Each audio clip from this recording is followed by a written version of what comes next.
What's it like in there, Chris? You're the only one who can tell me. What's it like inside my head? It's kind of hard to explain. It's kind of crowded. You have a lot of people in there. I think they've been in there a long time. Sometimes it sounds like insects. Right now it's a crowd of podcasters, all babbling in a different language.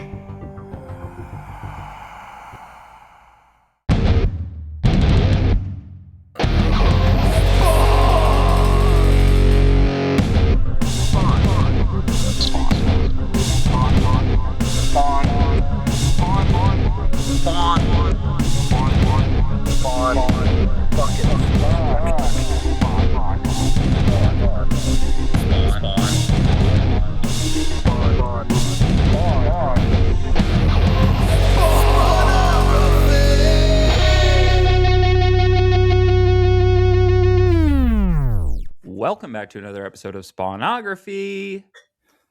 I'm one of your hosts, Pierce Leiden, pronouns they, them. Here with, as always, George Marston, pronouns they, them, or she, her. How's the heck it going, Pierce? Pretty good. Happy February as we're recording. Yeah, it's the 1st of February. Tomorrow's Groundhog Day. We'll find out if there's going to be 6 more months of fascism. Well, yeah, the horrors continue, unfortunately. Yeah, we're living in a bad time to be anybody. It's pretty bad, and I'll say that, it's been a minute since we recorded, and it feels partly because, I'll be honest, psychically, reality has been pretty psychically damaging. And it's been tough. I'm also back at work now for the last few weeks. It's been its own thing. And my cat is just finding every loud thing in my room to play with. She just has a plastic thing that she got off my box of stuff. Great. So if you hear our secret third or fourth guest host, third's my chair, fourth is my cat playing with something on the floor. Also, if I sound funny, it's because I'm congested. So yeah, I mean, it's been tough, but I'm glad to get back to it because in the world of Spawn, things are even worse right now. They're looking somehow Palpatine returned. I'd argue actually that at least in the world of comic books in general, things have the illusion of being solvable. Right. Well, there's an illusion of a solution, and in reality, getting to that point is a little bit tougher. Yeah. So, well, I think we've talked about this on the podcast before. I think one of the issues with superhero stories and superhero comics a lot of the time is some people want them to reflect morals and parables for a real world to the point where they want it to inform our politics. You see a lot of like that Captain America plant your tree beside the river of truth page going around or whatever. Yeah. Oh my God, she's just fucking going for it back there. But in superhero stories, they're fighting existential problems that can be solved by superhero powers. Right. Like, they don't talk about climate shit very much, and when they do, it's like Thor beating up Roxxon or, something like that. It's not something that can really inform our real world politics. We can take morals from it, parables, like I said, like, I really like with great power comes great responsibility. That is, or must come great responsibility. I like that. I like Spider-Man philosophy. I think if more people would just take that little snippet to heart, but sometimes I also think like they're out there punching Thanos, and that's not what we're going to do. There's no Infinity Stones. Right. Yeah. Also too, I was having this conversation. I was out at the bar, shout out Flying Fox Tavern. One of the best. I like Flying Fox. I was just kind of talking about, movies. Yeah. I was talking about movies in general, and with another patron, and it started on some like Avatar stuff, but it got to the MCU, and we were talking about why the MCU seems to have like lost its impact. And I said, well, part of the problem is that like reality has become overwhelming in a way that like seeing these heroes are not the salve that maybe they seemed like even in 2018, right? Well, also, you know, I think part of it is there's not a greater menace really right now. When you had Right. Thanos tying it all together, it was like, oh, there's a villain. But yeah, Wonder Man, you watched it yet? I haven't watched it yet. Oh, you I should. did It's great. cancel Disney Plus quite a while ago, so I Mm, just don't have Disney Plus, mm, and I'm fair. kind of like, yeah, I'll get around to it. It's And worth watching. Even yeah, enemy of the pod, David liked it. wow, and he doesn't like anything. No, he doesn't. uh, but yeah, well, and the greater menace thing is really true. When the world outside our window has a pretty great menace, it's hard for the thing that is supposed to sort of reflect our reality in some way, even as a metaphor, like it's hard for it to have any impact. And the MCU has its own problem of not really having a main villain now. We're not going to get into Hopefully, we'll see the about Doom or Kang of whatever. all of But it. yeah, We'll see mm, what happens with Doom. yeah. Although I have to say, like, even with Doom, I almost feel like, man, we better not fuck this up. Like, if they waste the second greatest villain in all of Marvel Comics, Who's the first? Magneto. Magneto. And Well, he was really an anti-hero. anti-hero, I Yeah. guess. So like, I and even mean, Doom's neck had and neck. his thing too, where he's just like part of the Fantastic Four during Hickman's run. Yeah, when he was debrained Right. by the intelligentsia. But I do think that it I don't know, it feels hard to, and I've felt this way about actual comics over the last few years, I'd say like post pandemic, where it's just like It's really hard to get super excited because like I don't know, great. Wilson Fisk is the fucking mayor. Sure, I guess.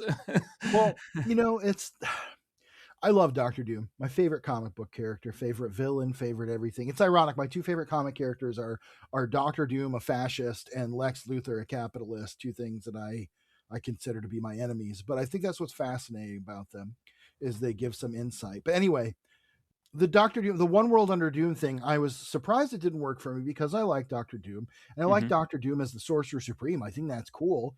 It just went on so long, and I think it has had whatever the same problem as Secret Empire, which is it arrived after the bad guys won in the real world, and so the catharsis doesn't really feels empty. It's like, why do I want Captain America to be a fascist while there's fascists in power, especially because this story is not telling that story. Right. Yeah, I mean, we've talked about Secret Empire off mic quite a bit over the years, Oh boy. and it is a story that like I think I I think I understand why editorial went in that direction at the time they did. Yeah. Part It of it just being it part came of a it year being too late to me. Yeah, I mean, part of it, the whole Remender leaving, Nick Yeah. Spencer joining Cap thing Yeah. is its It's all own yes, it's a its web. own thing. Listeners, if you don't know about Marvel Comics almost 10 years ago, go fucking look it up. Okay. I'm not Yeah, gonna I don't know. not Rick gonna Remender left, Captain America left, a bunch of plot threads hanging. Nick Spencer and picked them didn't up tell and anybody just what did he's it. planning to do. Nope. I love the Dimension X stuff. I don't care about what Nick Spencer did after. And Nick Spencer, unfortunately, Kind of a crumb bum. yes, did run for like Ohio office. He was Some running for mayor. I forget which town. was it mayor? I thought it was like Yeah. congressman or No, it something wasn't or mayor. something or city council. 90% sure it was mayor, maybe city council. Yeah, Anyway, regardless, yeah, it was he ran on like a broken windows policing. platform, Yeah, and not that good. was like pretty gross, and it was before he was a comic book writer, and but you can go find all this stuff because he was a public person at that point. That's what happens when you run for office. And, I don't want to And just shit on Nick Spencer. He also wrote Superior Foes of Spider-Man, which is one of my favorite one of the comics of all greatest time. Spider-Man books. No, listen, he's written plenty of things that I do like. I I but don't admire him as a guy. I do. Yeah, no, agreed. But to get back to like the political nature of comic books, sometimes I got there. There is increasingly it just we don't have villains that we can punch in real life, and so Right. the impact of these books, especially as we are in our late 30s and early 40s, and we've read these stories 1,000 times, right? We've Right. read the metaphorical version of them. We've read the straight up just Captain America punching Hitler in the face story. You know what I mean? Well, and so now it's just kind of like, okay, I actually think it would be very impactful to not be metaphorical and just throw fucking Donald Trump in a well, look, Captain America comic, you know? speaking of that, though, it's about a year ago now. I'm sure we talked about it on the podcast. Captain America Brave New World came out. And that is a movie that had a chance to actually say something about the current moment. Like, the villain of that movie is a president who is a secret pill popping rage monster who gets out of control and starts international incidents. And they're just like, at the end, they're like, I knew you had a good heart, sir, or whatever the fuck. Like, that's nothing. Liv Tyler showed up for one day to get They with a green screen. Yeah. Well, and they just they just lost anything that could possibly have made an Well, actual and statement. they sold out Sam Wilson Yeah. in that movie, and they sold out Isaiah Bradley, a character Yes. who I think could have had such a powerful arc, where I was watching kind of the first 30 minutes of that movie and I was like, oh, maybe we're doing something really cool here. There's like so much that this is so potent. This feel is like a movie that can say something about the world that we live in right now. And that's when Marvel Comics are the fucking best. And if we go back to the original Secret Empire, the 70s story, one of the best. Like, that is a story about the times that those characters are living in and that readers are living in. And, you know, very early on in that arc, I think it's in the very first issue of that like 12 issue arc, where Cap is just like hanging out and he's like, Sam, like, come on, let's go do a thing. And Sam's like, I am not your fucking sidekick, bro. Like I really love Steve Englehart's Captain America. Me too. To me, it's Englehart, Grunwald, and Brubaker are the kind three, of in that obviously. But yeah, I think I said this back at the time too. I feel like Captain America Brave New World was a certain movie. And then Donald Trump was elected president. And they went back and recut it and reshot stuff to make it more palatable to audiences that like Donald Trump. Yeah. Or at least that they won't be that audience won't be offended. It won't be offended by exactly. Right. So I just feel like you're right. I mean, it's failing to rise to the current moment, and it's failing to reflect anything particularly special about or it's failing to tell a story that reflects anything meaningful about the time we're living in. It's such a bummer, because I think both of us feel this way, and they're like part of the reason that we love comics and part of the reason that we loved digging into those back issues and reading old stuff and like getting to read the old Stan soapboxes in an issue from like 1970 whatever, and him really railing against kind of racism and like racism and sexism and like, was it perfect? No. Was it something though? Yes. Especially 50, 60 years ago, it was more of a message. And there's controversy about what did Stan Lee actually write and not write or whatever, but that message was printed in a Marvel comic either way. Right. And that's what's and I'm even just talking about the things that he did write, which were just his responses in Stan's soapbox. Yeah. Like, that's I know.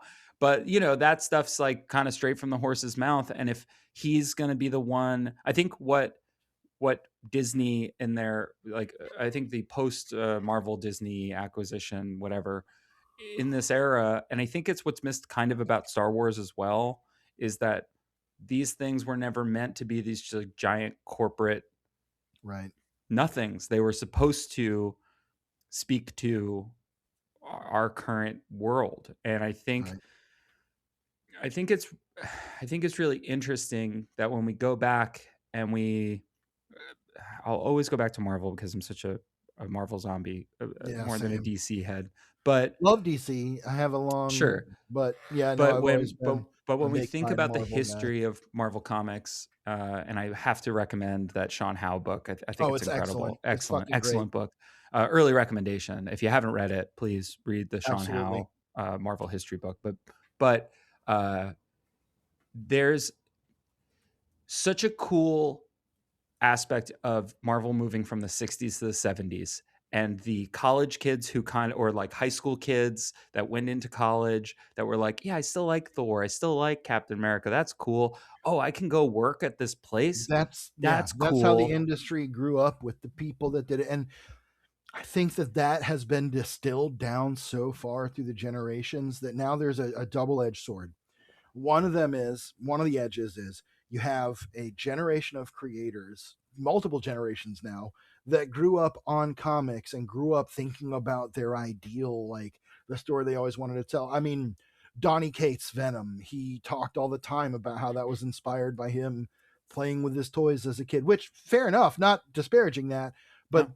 that's one of the edges, is that there's this like orthodoxy of like people who have just been thinking about how do I tell my Flash story for, their entire life. And then you have people who, and there are fans like that as well, 100 million%. And Sure. then you have people on the other side of the edge who are not necessarily as versed in comics, but maybe they have something to say. You think about maybe Ta-Nehisi Coates, who came into Black Panther from being a writer and a scholar. And, again, taste is its own thing, but we're talking about like where the creators are. And I think that there is a repellent reaction from certain fans to each, and it makes it harder to have the conversation about like a critical, creative, like a true discussion about the merit and value of stuff. It's like Star Wars now. Okay, I'm kind of fucking sick of Star Wars. It used to be one of my favorite things, and now it's just there's so much of it. I hate to say it's not special to me anymore, but it's been diluted a lot, and there's Yeah. a whole lot more of it that I'm just not a fan of than what I do like. And it's really hard to, in many spaces, fandom, quote unquote spaces, to talk about why I think Star Wars sucks now without someone being like, yeah, because it's woke. And it's like, we're flattening every conversation. It's like video game criticism. If you give anything less than like a perfect score or a terrible score, people think you're a shill. I know for a fact no one's a shill. Nobody gets paid by video game companies. I mean, Marvel and DC used to cut me checks every week. Absolutely, I know. Back Me when I too. was really reviewing. Back when you were giving them 6s and Yeah. 7s on everything. They Well, love well, that. they had to pay up. They didn't want to pay for the 8s and 9s, so they No, only it would have paid the been a tier for 3. the 6s. Would have It been a would have. 3. I might not have even, maybe a 1. Honestly, Yeah. what's stopping me? Nothing. Freedom of speech. That's free speech. Man, Yeah. it's crazy they've boiled the Constitution down to just 14 words. Well, so if you are joining us now in Spawnography, we do talk about Spawn. Yeah. If you're a more Well, recent I was actually listener. going to transition that pretty seamlessly into where we're at with Spawn. We have a new writer on board, David Hine. He's been with us for a few issues now. Yep. We do not have Todd in the credits. Nope. And I think that it is lending itself to this interesting, like, I may have said this last episode, but I've been thinking about it. Like, there's a little bit of like editorial, hey, we kind of need to figure a couple things out, so Right. get it done. And also, I don't know, here's the cliff notes on all the shit that happened. Yeah. Holguin's run definitely felt like more of like a Dan slot of like a yes anding some moments that came before that he thought were cool. David Hine coming in feels like, yeah, I generally get this. I kind of have to tell this kind of story. All right, this is He's where we got to latched on land. to some ideas that I think are endemic to Spawn. They're part of the mythos. They are a big part, an important part of the mythos. Spoiler alert, these 2 issues that we're going to talk about deal a lot with alternate spawns and like stuff from around the world. I'm just going to go ahead and say right off the bat so that we don't have to harp on it through 2 issues. These issues are extremely culturally insensitive. Yeah. They are a little weird to me in that regard through 2026 eyes. Yeah. I understand where they were coming from 20 years ago. I understand the thought process, but I think we'll get into it a little bit, but I think there's some stuff in here that's very trivializing of people's beliefs and of people's religions, people's cultures that I get. There's an aspect of these stories that involve multiple spawns from different places, different times in history, or souls that are becoming spawns in their own way, and their backstories are sometimes a little weird.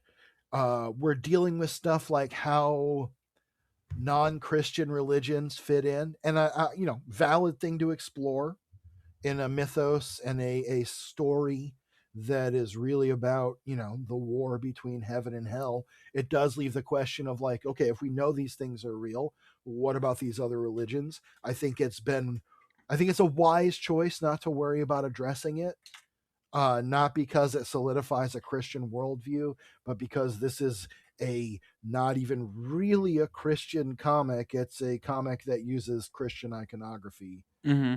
So we're going to get into some of that stuff, and I think some of it's a little misguided, but yeah. Yeah, it's one of these arcs that it feels like the product of its time. Right. In a lot of ways, yes. It feels like if we talk to David Hine now, he'd be like, I would probably do that differently now. In a way, it's similar to what you were saying about like maybe the things that they were doing and saying in the past trying to push for equality weren't the best. Maybe in 2026 they don't read the best. I think these are well-intentioned fuck-ups. Yeah, and we'll get into it. And on that note, Pierce, it's time to hit me with the credits for Spawn number 154. All right. Todd McFarlane and Image Comics present Spawn number 154. It doesn't have a title, but we're basically going to call this Armageddon. It's the next like 10 issues. So that's what it is called in the Spawn reading order. So that's what we're going to call it. This is going to be Armageddon Part 1.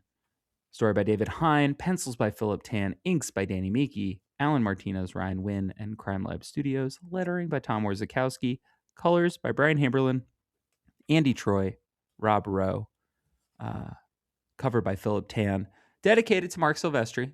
So we know who that is, Mr. Witchblade himself. Mm-hmm. Quick summary from Spawn 153, in case you didn't listen to the last episode. But Spawn survives the tortures of hell and learns he is not just Al Simmons, but shares his existence with many other souls. He's definitely not just another hell spawn. It also seems Wanda's twins are not just another couple of average kids. But what exactly are they? So we're going to find out with a little Ramones reference later on. I was really into. I liked that. The very end of issue 153 was sort of a denouement where this guy returns from the dead, bursts out of the ground as a zombie to get revenge on his widow who was cheating on him, and he died because he left his house to go run an errand she told him to run, so she could hook up with her boyfriend, and he was in a car accident and died. So now he's back as a zombie. Your boyfriend's back and you're going to be in trouble is basically the story here. Yeah. And this issue opens in Manhattan with a fazzash, which is a pretty good onomatopoeia for lightning, actually. And they're on the roof of Sam Burke's apartment. A dead boy stands in the rain. And that is, of course, Christopher. Yes, Christopher, who is basically Kid Spawn.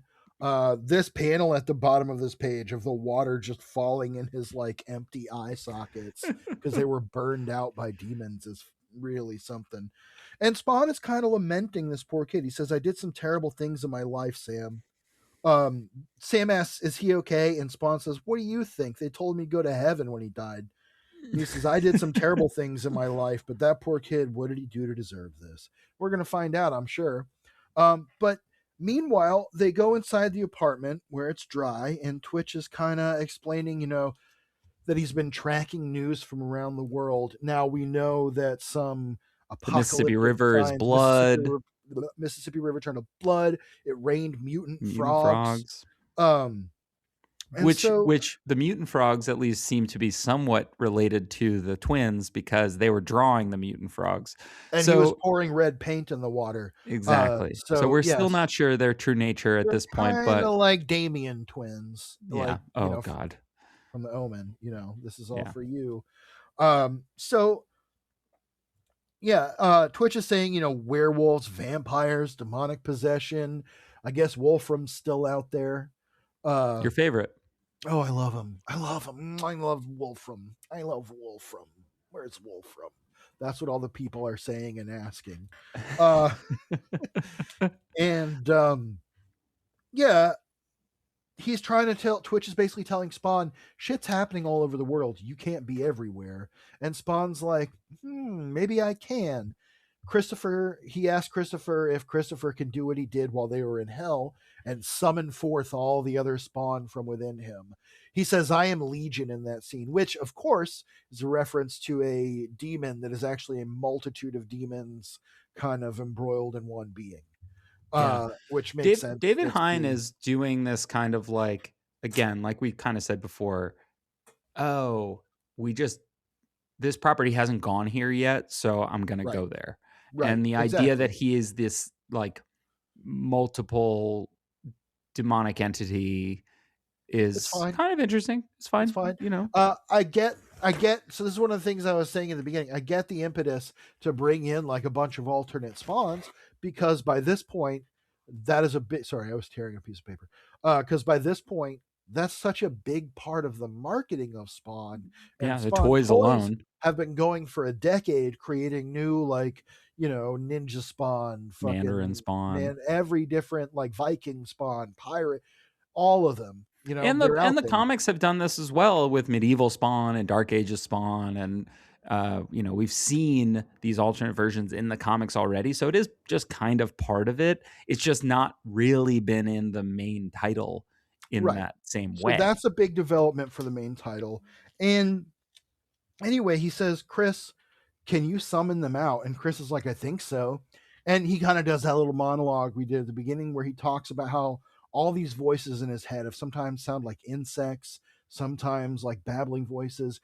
And we know that this is also from previous Spawn comics where we've had Spawn kind of listening to the voices of the night or like the evil in the city and being guided by this sense. So it's not unprecedented. It's a new take on that idea of like, oh, all these different versions of the voices in Spawn's head are because there's so many voices in Spawn's head that they sound like static. So I don't mind that. Again, this stuff works for me fine. Yeah, the thing that works less for me, especially in these opening pages, is this inking team. Clearly are not totally on the same page about how Philip Tan renders like Spawn's costume. Yeah, some of them are. It's like got like a reptilian thing kind of going, like a scaly thing. Sometimes it's not really that. The inconsistency is what annoys me about it. That's what I mean. It's just like it feels like each inker decides like, oh, I'm gonna definitely do all those lines, and then some of them are like, I'm not gonna do any of that. It's like Ben Grimm back at the beginning. There was a while before like the way his plates were drawn was really, codified. Yeah, exactly. And I think we can thank Vince Coletta for some of that. I think that's. Oh yeah. So Twitch is looking into this, and Spawn, he's just like, for years, heaven and hell have been trying to recruit me into their sick feud. I thought my only choice was to pick a side or walk away. Not anymore. I'm going to stand aside. I'm not going to stand aside while they carve up the world between them. They don't care about the people they hurt, only the body count of souls they each rack up. Well, there's a third force in this war now, and every time they turn around, I'll be there waiting for them.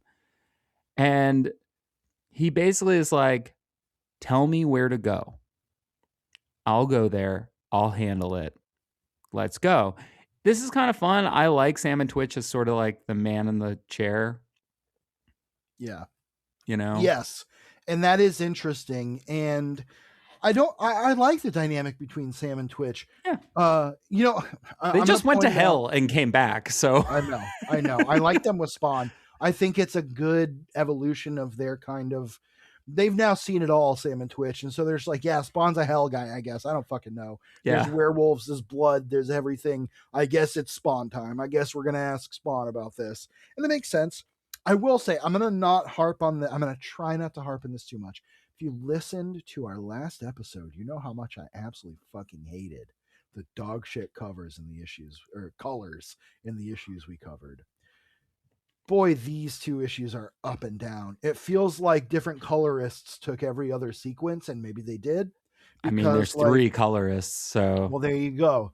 It seems like the breakdown isn't great because, like, okay, if you look at the page here where Spawn is saying, for years, heaven and hell have been trying to recruit me. I thought my only choice was to pick a side or walk away, but I'm not going to stand aside while they carve up the world between them. And, he goes on about that. If you look at that page, one of my least favorite Philip Tan renderings of Spawn, and I think a lot of it has to do with the colors. They really make that texture way too shiny and scaly, like you said. It Yeah. doesn't seem. There have been times with Philip Tan's rendering of Spawn that I really liked it. It is very inconsistent here, and it's way too hot, these colors.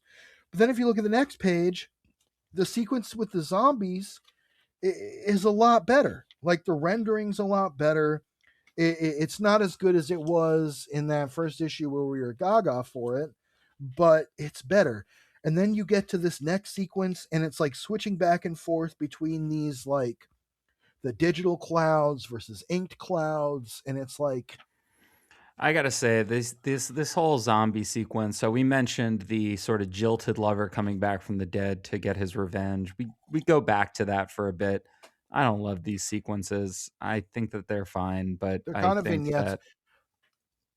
I think that some artists are not meant to draw zombies, and Philip Tan might be one of them. Really, I kind of liked his zombies. Mm-hmm. Okay, this first face. Okay, they learn there's a zombie outbreak in Tennessee, which is what we saw starting at the end of the last issue. Spawn decides to send someone there.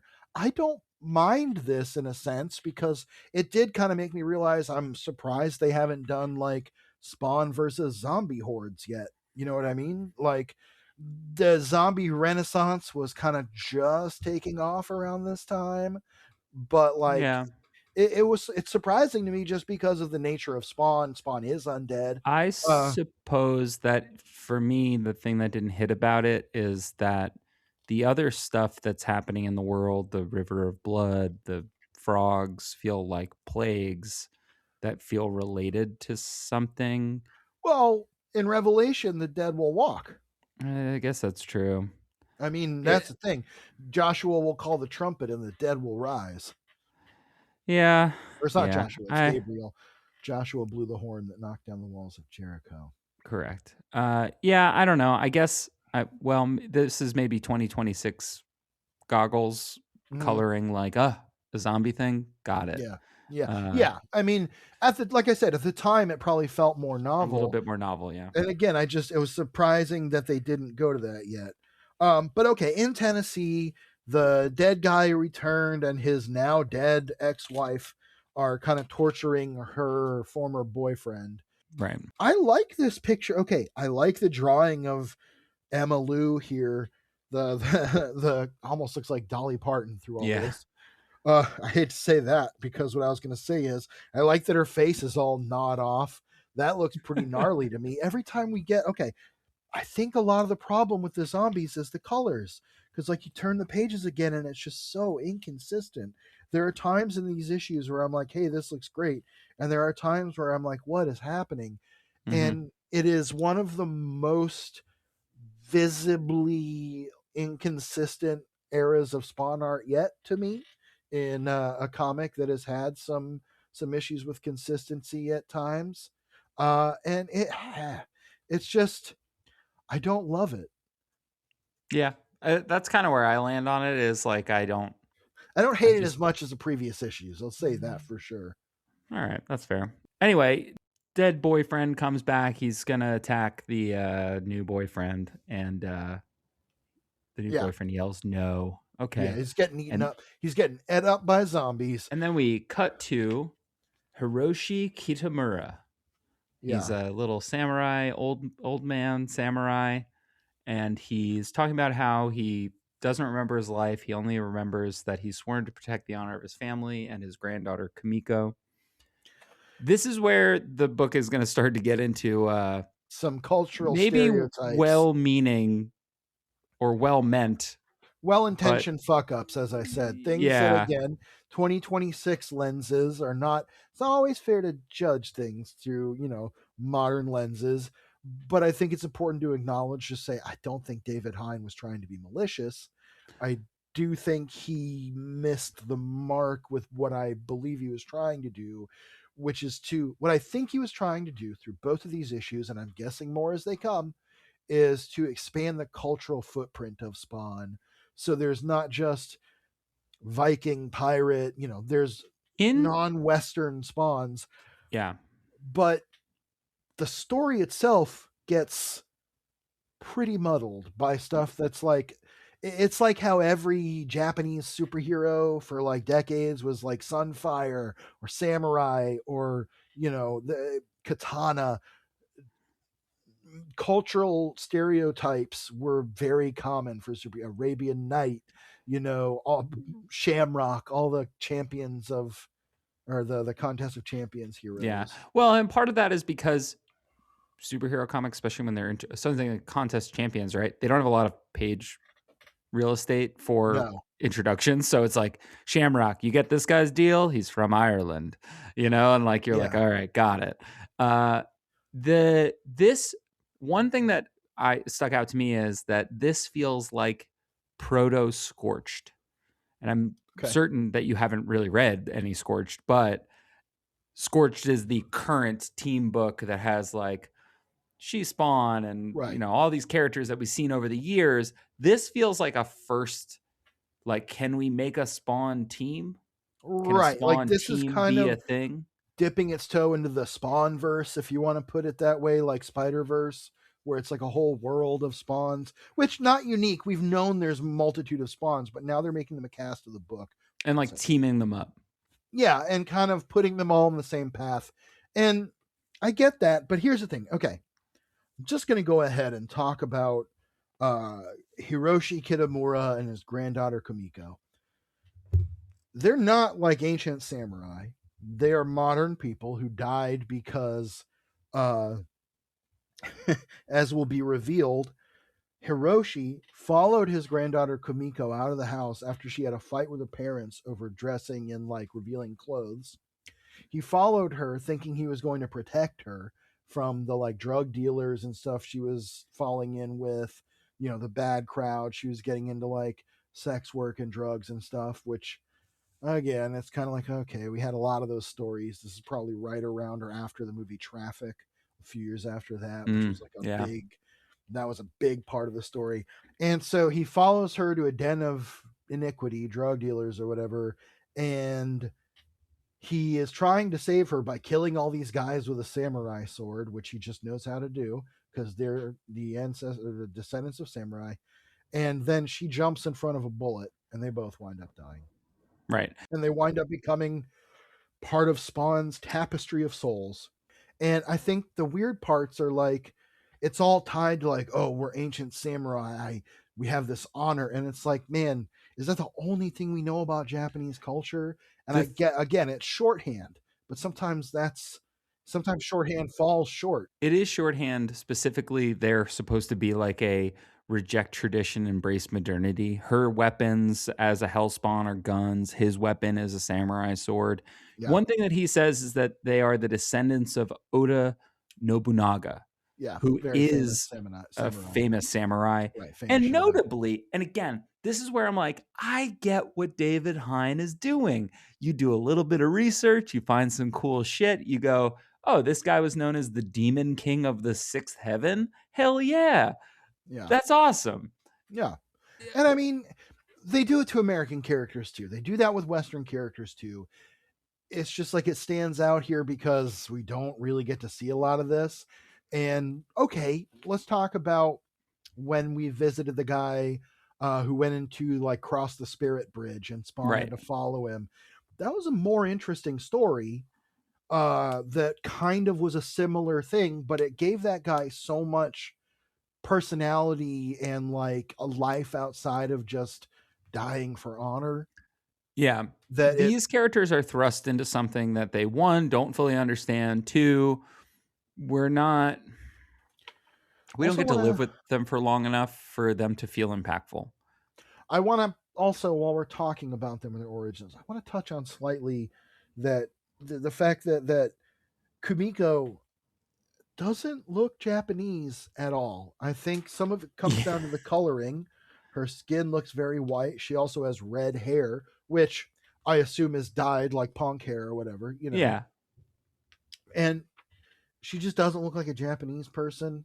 The drawing, she just doesn't. So I think And it's there's a the weird inking kind of taking inconsistency. over because Inking and the colors, there's yeah, just she's I think it's that when you have multiple inkers and multiple colorists working on the pencils, they might not even see some of the other pages right. in some of these Well, cases.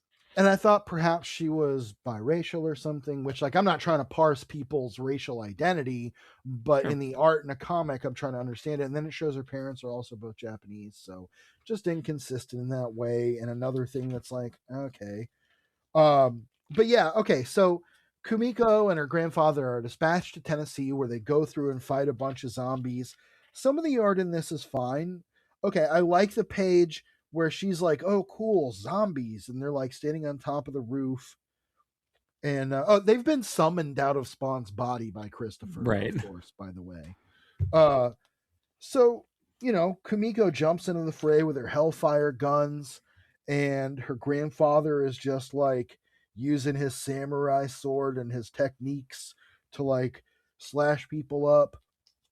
But then, as they're fighting the zombies, they have a shocking realization, which is that they're also both kind of undead zombies. And I thought that was going to be pretty interesting. They don't do much with it, aside from in the next issue, they kind of have a heart to heart about reckon their with their backstory, origin, which we kind of ran down. But I like this page of him, cutting all the zombies up. Yeah. Like decapitating 3 zombies with his sword. It will kill, as Doug Marcaida would say on Forged in Fire. And I think the thing with this kind of aside is that Spawn's just kind of watching. Yeah, Spawn is He just kind feels of so watching. sidelined. Well, what we're supposed to assume here, and as we'll find out, what we're supposed to understand is that Spawn shows up to let them fight this battle, and he himself is going to go to another place. Right. Because in India at this time, there is also a cataclysm, which is supposedly the return of the goddess Kali walking across India, killing people, much like in the mythical story of Kali, which we'll get into thanks to David Hine. And yeah, I don't know. It's another one of those things where it's like we're just doing now Spawn around the world instead of Spawn across America. I wanted to say this earlier. This is interesting to me. There's a little tidbit in here towards the beginning. I mentioned it. Twitch says, demons, devils, or he says werewolves, vampires, demonic possession. It's as if mankind's fears and nightmares are stepping out of the collective psyche and into the physical world. I forgot to bring it up at the time, but I think it's still okay to bring up now. I think that's interesting because that is very similar to the psychic extraterrestrial theory, we'll sum it up as.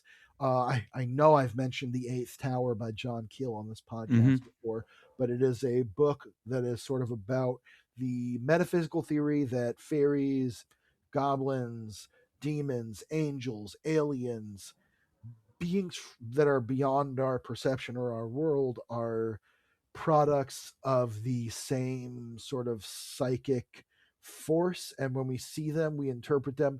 You know how they say that different cultures see Galactus in a way that reflects who they are? So like we see Galactus as a 50-foot tall human, squid people see him as a giant squid guy or whatever. It's kind of like that, where people, if they're inclined to see aliens, and you can believe that or not, I don't give a shit. But I think it's just an interesting thing, and I think that it's cool, kind of an interesting way to tie all this stuff in. And we'll there will be some things that relate to that coming up with Kali, which is what made me think of that. Yeah, they realize, back to Kumiko and her grandfather, they realize they're dead. Kumiko's grandfather's like, "Oh, I remember I killed you." Heaven's not helping Earth, we learn. Yeah, we get I kind of like this 9-panel grid here. Yeah. That just says there are still many hours before the sun will rise on Joshua Creek. In the darkness, they cry to their savior, and we see a priest who's just kind of like, "Why have you forsaken us? There is no one to hear their piteous prayers, no savior to come to their aid. Heaven has abandoned this world. The angels have problems of their own. Heaven itself is under siege, and God's throne stands empty. I like the little 28 years later kind of moment where all the zombies like break into the church and the guy's just eaten up. Hell yeah. Yeah, so I have some problems with this a little bit because last we saw Memnon was sitting on the throne of heaven. And heaven was empty. Now, true. Has he left it? Is it the situation he was in hell last time we saw him? It just seems inconsistent and I don't quite get it. But what happens here is there's like the triumvirate, like the 3-in-1 angels, the seraphs as they're called. And they have summoned forth a heavenly warrior to help them, one of the greatest warriors of heaven. We know her, we love her. It's everyone's favorite, Zira, Queen of the Seraphim, who we've never fucking heard of before. Yeah, totally new angel. To turn the page and it was gonna be somehow Angela or Tiffany. Tiffany, exactly. Yeah. Nope, just a new character, Zira, Queen of the Seraphim, and she's also on the cover of this issue. And it's a pretty funny cover. The anatomy on this splash page of her at the end of 154 is really questionable. Well, it's 2000 and her arm's doing a thing.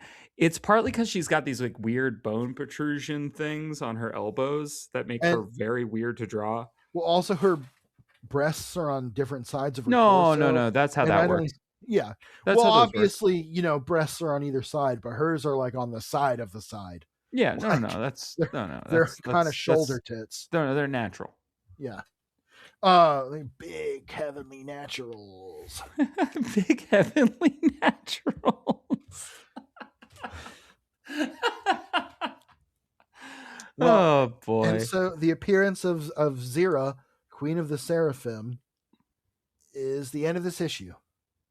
Which will bring us to Spawn number 155. Todd McFarlane Image Comics present Armageddon Part 2. Has all the same credits, except it's dedicated to Ian Haberlin, who I assume is related to Brian Haberlin in some way. Right.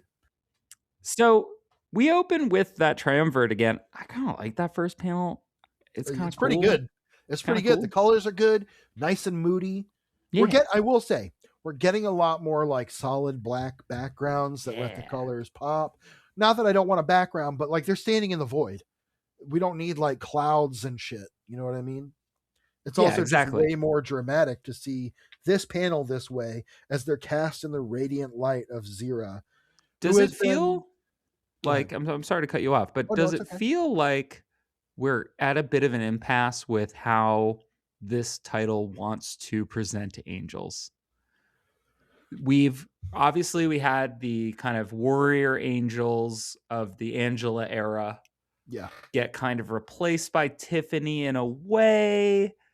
Oh, she was an Angela clone, right? I think that what we've seen, to answer your question, is we've seen that there are a lot more different legions of angels than just the ones that like that specific brand of spawn hunting angels are a part of. And I think that's kind of where we've expanded. I think that feels like the no prize answer kind of the implication is that like Elysium is not for all the angels, it's just for that type of angel. Right. And that's why we see they're like a specific squad of like spawn killers or whatever. Would read a whole book of just a bunch of the angel spawn or angel hunter or spawn hunter angels. Jesus. That'd be cool. Would be kind of fun, maybe. I don't know. But I would love for them all to keep having names just like Tiffany, Jennifer, McCassidy. Yeah.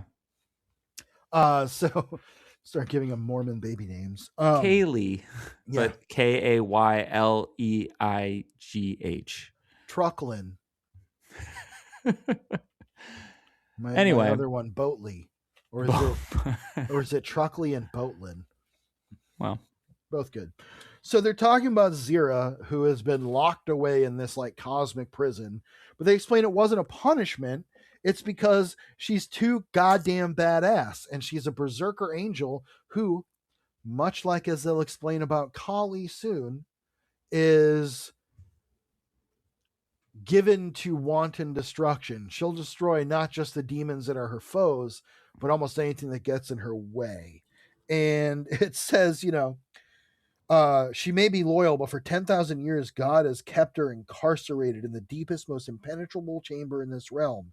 You know the reason, sister. Zira is a seraph like us, but she's also one of the most powerful creatures in the universe, and she's utterly insane. Love the panel of the utterly insane Great angel, like panel. where it says it's fucking great.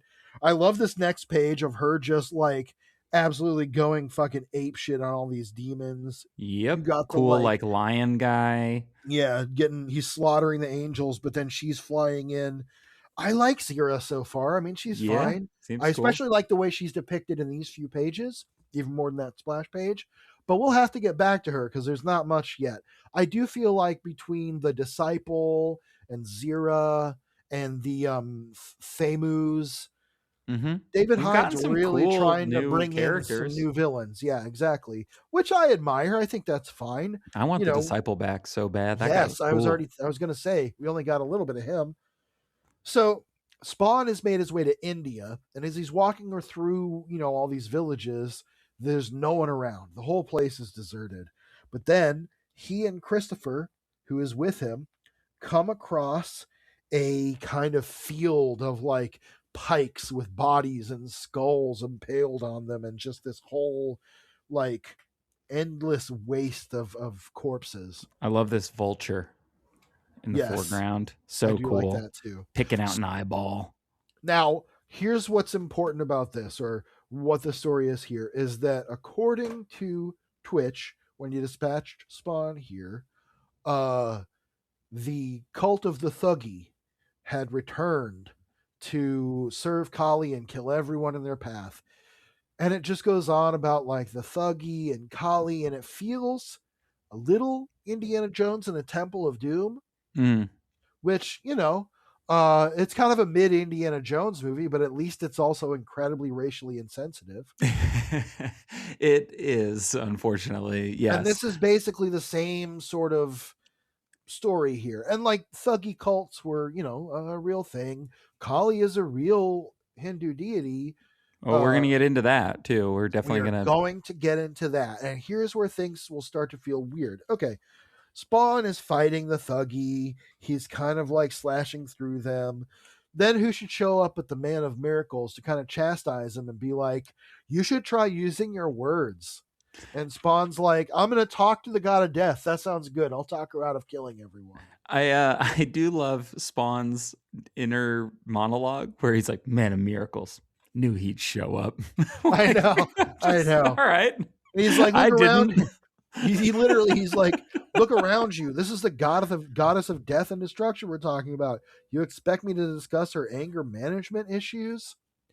Now, I think part of what I have a problem with here is it's the marvelization of Shiva here, where I just don't think we need to be doing like actively worshipped deities by like large billion, a billion or more people as villains in a comic. I think that seems weird. Now, I know we're talking about God and the devil and everything. I think there's a difference in that the people who are writing and creating these comics mostly come from Christian backgrounds. Right. If there Or was somebody who was culturally, Hindu writing these, then I'd maybe I'd have a little bit of pause because I'd be like, okay, I don't love this in a but I also, vacuum, but right. maybe I trust you to take me somewhere. Well, also, as we'll get into, Spawn, or rather Christopher, when he goes into Spawn to collect the right people to fight in India, meets two Hindi people. Hindu? I don't. Hold on a second. I need to know which is right before I. Okay, yes. Hindu is correct. He meets two Hindu people who ask him if he's a hungry ghost. Christopher says, "No, I'm Christopher." And they introduce themselves and they talk about how they are basically in this purgatory-like state until they reincarnate and ascend to the next level of nirvana. Okay. Great. I know that that's a thing. Or I guess Nirvana is Buddhism, but they're talking about karma and everything and how they're brought back to they're talking about their karma and all this stuff. It keeps coming back to these sort of vague religious concepts of like reincarnation. And again, it's like, okay, you read a Wikipedia page, basically. Again, this is what I'm kind of coming back to with this run is that, like, yes, it is trying to, like, yes and general mythos stuff because it feels like, well, if you're doing God and the devil, you should touch other Right. We talked about, religions. I think it was So, smart to just kind of stick to one and not have to make it all make sense. Because at no point does it feel like in these comics that like there's no other potential deities or but whatever. do you think that the book at this point is sputtering a little bit? I do think not sputtering necessarily, but struggling to at least like find its It's looking for identity. new stuff to do. And I Yeah. think that, again, I don't think this is David Hine being like, I'm going to trivialize an Yeah, no, active not at world all. religion more I think than it's we've well already done with meant. It's well Christianity. intentioned. Like, yes, a well intentioned fuck up. And it's not even that big a fuck up. It's just like, it's that, like, okay, we're going back to these stereotypes, like, of what we know about Hinduism. They talk about Kali and how she also in the telling of the story here. I am in no way a Hindu scholar on any level. This version of the story they tell here, you know, she was wreaking death and destruction across the world because she was fighting demons, much like Zira, and much like Zira again, she couldn't be stopped. She was just going, she was a berserker, going full rage mode, killing everything in her path until she accidentally killed her husband and was basically gave up. Now, the thing I thought was going to be pretty interesting was I thought Shiva arriving on Earth might be tied to Zira because it's basically the same story. She was going apeshit killing demons, and you know, I thought that might be an aspect of it because also the people that he meets who are just chanting are named Amal Surendra and his wife Shanti. uh he brings them into the real world and they tell the story of Kali, and they say Kali is a myth. Okay, I mean, I'm not sure how that's necessarily squares with everything they were doing. They might be Indian Buddhists. It's not exactly clear.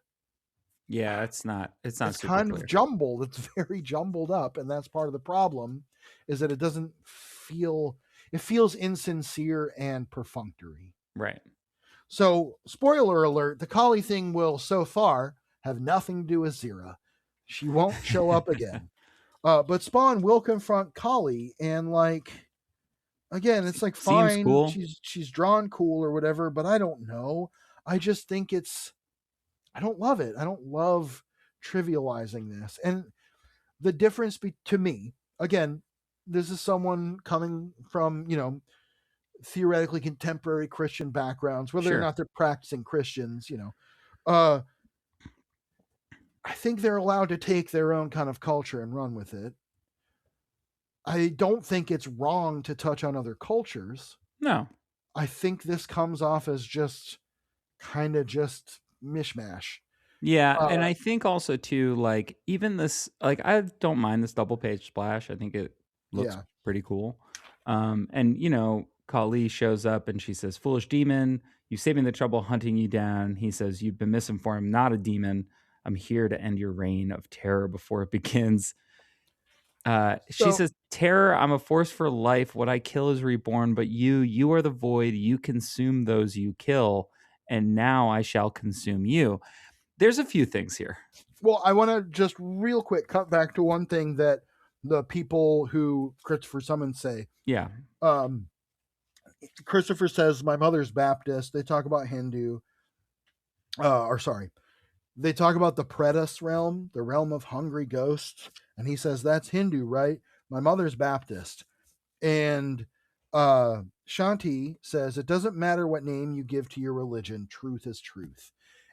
And I think that's an attempt to, again, kind of square that all of these different spiritualities actually kind of come together in this sort of metaphysical way, similar to what Twitch was saying about the unconscious. You've got this seeming connection between Zira and Kali. There's maybe something here. Not really. Yeah. Well, I think also we tend to read these things a little bit closer than they were meant to be read, right? So like we're trying to find the common thread here, and and that's the thing, is that it's not even like hidden. They tell the same story about Zira and Kali, and it's like, are you drawing the parallel? And the thing is, I would have more faith that might be addressed again if the end of this issue wasn't what it was. Yeah. So Spawn fights Kali.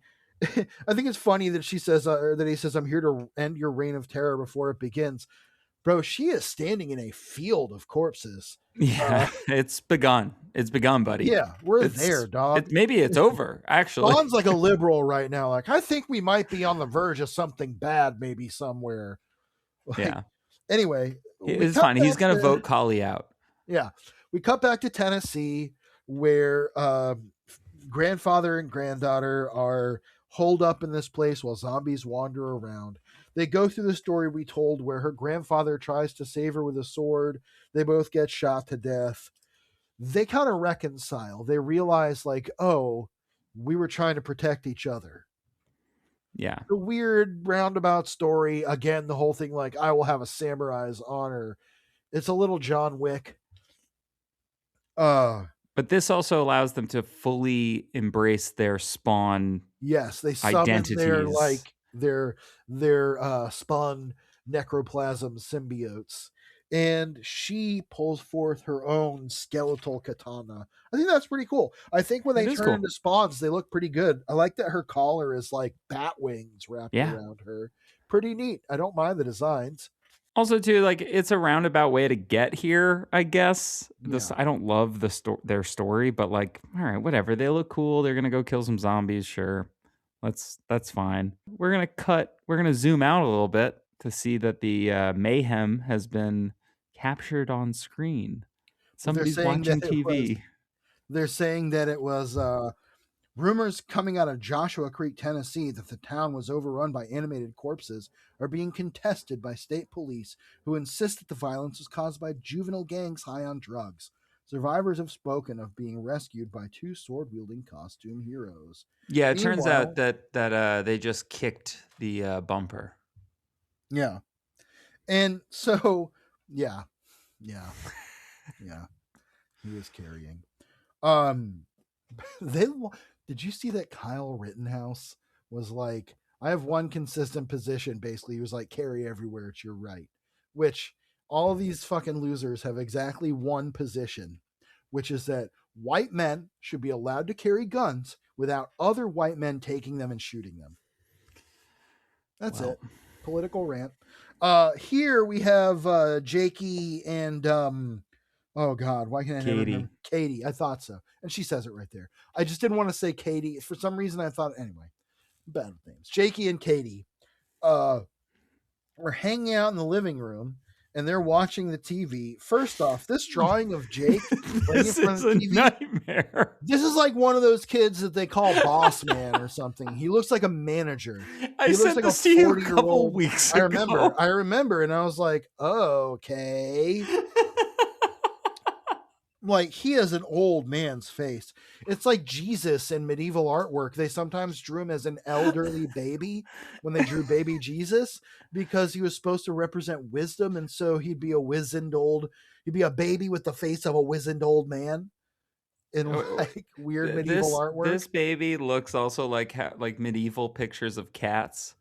Oh yeah, where it's like, I kind of think I know what a cat looks like. Maybe where you're like, maybe that cat has a human soul. Like, I'm not sure what's happening here. Meanwhile, Jake is torturing his poor hamster, letting ants crawl all over it. That's a guinea pig. Come on, is it? Okay, it's a guinea pig. Sure, they're the same thing. No, they're not. Yeah, they are. Hamster's a hamster. Gerbil's a hamster. Guinea pig's a hamster. Guinea pig's not a hamster. They're all hamsters. No, they're not. I think if you look it up, Don't look into this, but they're the same. Are guinea pigs hamsters? Everybody loves when I Google things. No, guinea pigs are not hamsters. That's just AI making it up. That's just AI getting it wrong. No, they're all hamsters. They look different. Anything smaller than a cat is a hamster, unless it has a tail and then it's a rat. What about a mouse? It's a hamster. No, it has a tail. It's a rat. A mouse is a rat. What about a snake? It is a tail. Well, snake's not a mammal. You didn't say that. Worms are snakes. Gerbils are mammals. Mammals are hamsters. Oh boy. Anyway. And they don't deserve funerals. No, I'm kidding. All hamsters deserve funerals, just not Herbie. Herbie is a Volkswagen Beetle. Yeah, on acid. I think that's actually just Herbie, the car. Yeah. The car on acid. So Katie is kind of teasing Jakey and saying, this is the best conversation we've ever had in this podcast. Well, it's like how 1979 was actually 1977. No, I refuse. Anyway. So Katie is making fun of Jakey. She says, I told you zombies were lame. And Jakey says, yeah, well, your collie thing didn't even make tonight's news. That's why I was like, wait a minute. I get it. What? But also, like, they're causing these plagues. It's now outright said. Boy, if we ever did video podcast, people would see my hands waving around like I'm fucking casting spells while I talk. I have like Italian hands. Not really. I'm not Italian at all. Yeah, but your hands are green, red, and white. I did have an Italian step grandmother, a Nana, and she was kind of mean. When she died, they found like 100 safety pins in her hair that had been there for just like decades because she had this big, like crazy, like curly beehive hairdo, and just she never took them out. She just put more in, and so like her hair was just full of them. Isn't that fucking That's crazy? Incredible, actually. She was my Nana. Anyway. Yeah.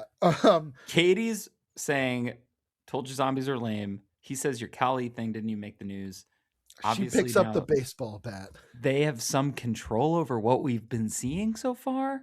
That's been the implication. I mean, when the river turned red, he was pouring paint into the fish pond. But at that point, it also felt poetic more than right. This direct. Is to me confirming it. Yeah. Confirming the suspicion, which fine. I'm glad they didn't drag it out forever. But she picks up the baseball bat and she's singing, beat on the brat, beat on the brat, beat on the brat with the baseball bat. Oh, yeah. Early recommendation, listen to the Ramones, the greatest rock and roll band of all time, period. I will accept no debate. She picks up the baseball bat, and as she's fucking around, the babysitter, Celia, is leaving, and Wanda's getting home. Wanda walks into the living room, and she goes, hey, guys, what are you up to? And she's mortified. Because what she sees is Katie having fully brained Jakey with the baseball bat. And this is an absolutely fucking like bone chilling final splash page. Is like the kid's brains hanging out. Fucking, it's gnarly. Big pool of blood. But like we know from the last time that one of them stabbed the other one in the head, they're fine. And even Katie is saying, like, Wanda remember what you did to me with the scissors? Yeah, Wanda keeps seeing it, but it's clearly not sticking.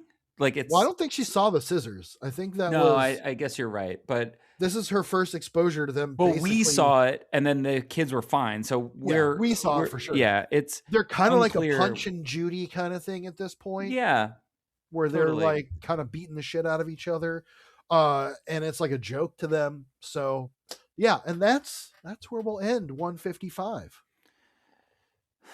George, what are we doing?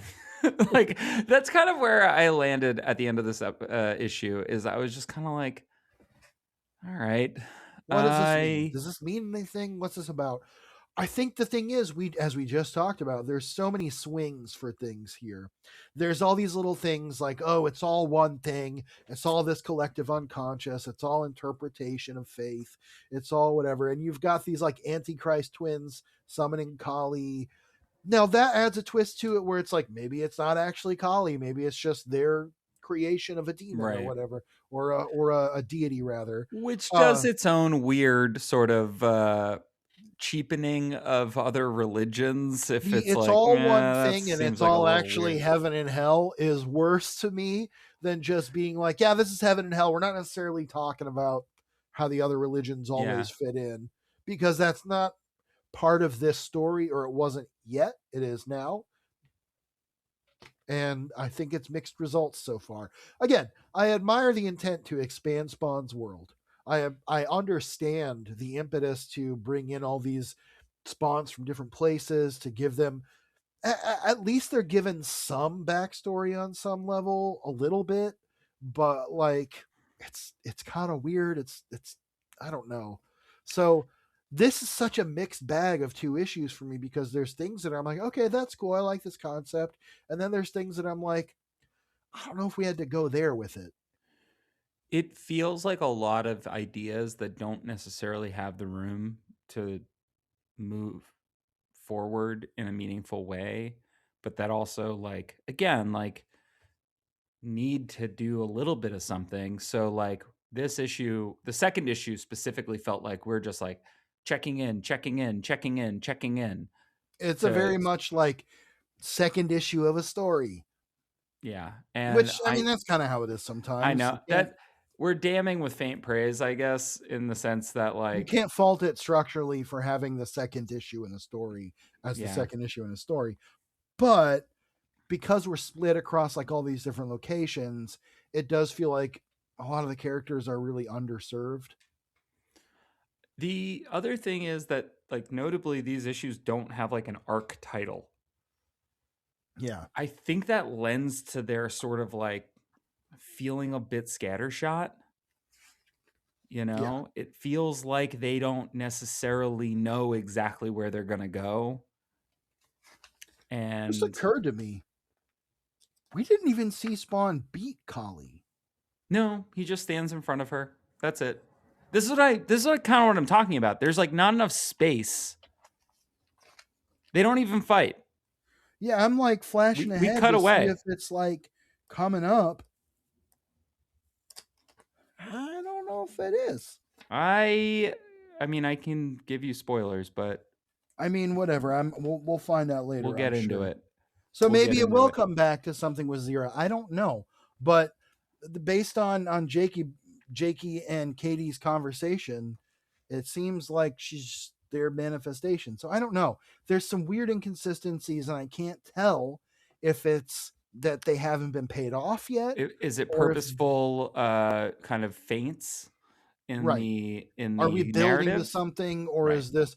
And I hate to be the guy who's like, I mean, the second story, a second issue of a 10 issue arc. Why? What's going to happen? People are always like that in the, when we did a lot of back matter in those earlier issues before they were hard to come Sure. by. It was like people would constantly be asking, like, why is this person doing this? And it's kind It's of like read the obvious that we're going to story. find out in an issue or two, Yeah. but because of the way this is written, it leaves me asking that question. Yeah. I mean, we're already kind of in final thoughts. I think that Hine has a different approach to the way that he asks questions or forces readers to ask questions. And Yeah. partly we're not used to it. I think that he very much is like, oh, I'm just going to leave you with the biggest, weirdest final splash page. So you Yeah. have to come back next month to Yeah. read it again or to read the next installment. And I completely understand that. Yeah, I don't mind that part of it. I mean, that's part of comic. That's part of That's serialized part of comics. I storytelling. mean, that's part of it. It is different though than what we got from Holguin and from Todd, where we were seeing more arcs, Yeah, right? We saw storylines. This doesn't even have a name. It's no, not called Armageddon. We're just we're calling it calling it that that, because that's what it's called in the reading order. and that's kind of what it is. Yeah. You know, I, yeah, But the fact that it is not titled to me feels like, no, this is a series of stories that I'm just going to keep you on the hook. My job is to keep you on the hook. Well, we're getting, I mean, to be fair, Todd and other creators have talked about how that's part of what they That's have the to do job. too. If you're making a comic every month, you want someone to have a reason to read the next one. So again, 100%. I get it. That's fine. That's not a part of the structural issue to me. It's just like you said, it doesn't feel like a cohesive story yet. It feels like a series of vignettes. And sometimes that's how stories go. Like I said, I'm willing to have patience to find out. But the fact that it leaves me asking, well, what did that mean? Instead of thinking, well, maybe this will mean something. That's the distinction to me. Yeah. I also think it's just that the pacing is so different than we're used to. Mm-hmm. We are cutting between a lot more scenes in a shorter amount of Oh, time. we are solidly into the Bendis era of comics now, Yeah. where the decompression was so important to telling stories. Because even in the 90s and early 2000s, you had 3-4 issue arcs sometimes, maybe a 6, but like by this time those issues were getting like spread out. Yeah. So instead of like a 5-issue story, we're getting a 10-issue story where they're padded. Every other issue is probably going to be an interstitial where it's like, okay, we're moving, this is where we're watching the line move across the map essentially. Yeah, totally. Well, I think we've said all that we can about these 2 issues of Spawn. George, before we go, you have any recommendations for our listeners? Well, I have one off the bat, which is you should visit coolbutrude.com and listen to my band La Cigarette. You can also go to lacigarette.bandcamp.com. Takes you to the same place. We just released our second song, and I think it rocks hard, which makes the way I just said that sounds older than anything I've ever said. So I'd love it if you gave that a listen, if you like punk rock. And then let's see. This is a generic kind of a broad one, but I just watched the movie Us for the first time last night, and boy, it was intense. So I'm just going to go ahead and recommend watch some Jordan Peele movies. He's only made 3 of them. They're all really fucking good.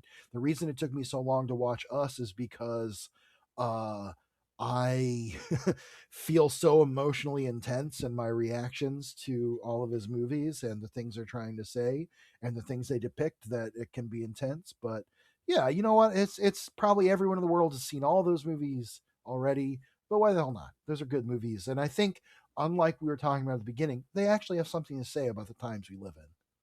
That's true. I mean, yeah, Get Out, Us, Nope, Keanu, they're really... Did he? He didn't direct Keanu, did he? He didn't direct Keanu, but he's in it. Yeah, of course. That's my joke. Key and Peele movie, that was a joke. Oh, I didn't. Jokes are when you say something funny. Well, when that happens, I'll let you know. My recommendation is something I mentioned early on in the episode, Sean Howe's Marvel Comics, The Untold Story. I think it's a great book. If that kind of thing is interesting to you, learning about where these characters came from and the people who made them, and a little bit of background on that, I think it really does inform the work in a really important way. And yeah, I think we should always know our history. And I think if you're a comic book fan in general, it is a must read, even if you're not a Marvel head. I 100% agree. And I'll give a second more niche recommendation, piggybacking off of that. I absolutely recommend the book, The Rise and Fall of Stan Lee by Josie Reisman. I think it's published under the name Abraham Josephine Reisman. Josie Reisman is an incredible writer. She wrote a book about Vince McMahon that was also incredible. Oh, yeah. But True it is Believer, The Rise and Fall of Stan Lee. Correct. Yes, it's quite a book. It's quite a read, and it kind of gets a lot into the questions of what Stan Lee actually did. I think it's a valuable resource to understand again just how the culture of comics we have now came to be. Hell yeah.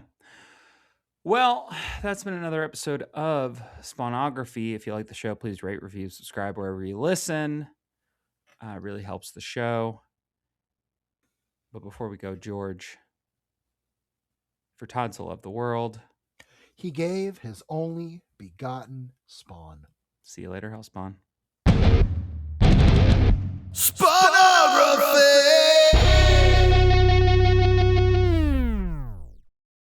Spawnography is recorded in Athens, Georgia, and Queens, New York. It's produced by me, Pierce Lyden. Our theme music and logo were composed by George Marston. Episodes come out every Monday on Spotify, Apple Podcasts, YouTube, and wherever you get your podcasts. If you like the show, please rate, review, subscribe. You can find us on social media at Spawnography or at SpawnographyPod. If you'd like to reach out to us directly, you can do so at spawnographypod@gmail.com. Thanks for listening, and until next time, see you later, Hellspawn. I think they've been in there a long time. Sometimes it sounds like insects. Right now, hold on a second, my goddamn cat. She's like wrestling something in the background. That was what I was not thinking about it too much.